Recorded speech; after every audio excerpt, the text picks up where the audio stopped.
माँ अपनी बेटी से फोन पर बात कर रही थी। आवाज में राहत और तसल्ली साफ झलक रही थी। अच्छा किया बेटा तुमने, मैं तो कब से कह रही थी कि अलग रहो। अब तुम खुश हो, बस यही जरूरी है। चलो अब रखती हूँ। फोन रखते ही माँ बेटे के पास आई और बोली, देख बेटा, जब से तेरी बहन अपने ससुराल से अलग रहने लगी है तब से कितनी खुश है, वरना वहां तो उसका जीना मुश्किल कर दिया था। तभी साक्षी चाय लेकर आई और बोली, माँ जी आपकी चाय।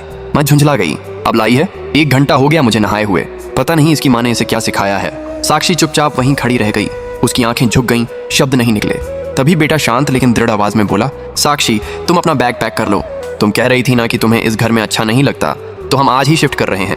माँ एकदम सन्न रह गई, क्या तुम अलग घर में जा रहे हो? लेकिन क्यों?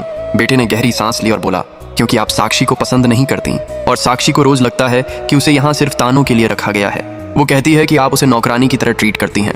तो मैंने सोचा उसकी खुशी के लिए इतना तो कर ही सकता हूँ। माँ की आवाज भर्रा गई, लेकिन बेटा मेरा क्या होगा? मेरी दवाइयाँ, मेरा खाना, मेरी तबीयत कब खराब हो जाए, मुझे कौन संभालेगा? बेटा माँ के पास बैठ गया, नरमी से बोला, अजीब बात है ना माँ, जब बात बेटी की होती है तो माँ चाहती है कि वो ससुराल से अलग रहकर सुकून से जिए, लेकिन जब बात बहू की आती है तो वही माँ चाहती है कि वो हर हाल में साथ रहे, सेवा करे, सहन करे। थोड़ी देर रुककर उसने आगे कहा, माँ बुढ़ापे में माँ बाप भी बच्चों जैसे हो जाते हैं। थोड़ी जिद, थोड़ी शिकायत, छोटी छोटी बातों में कमियां निकालना, लेकिन इसका मतलब ये नहीं कि हम उनकी सबसे कमजोर घड़ी में उनका साथ छोड़ दें।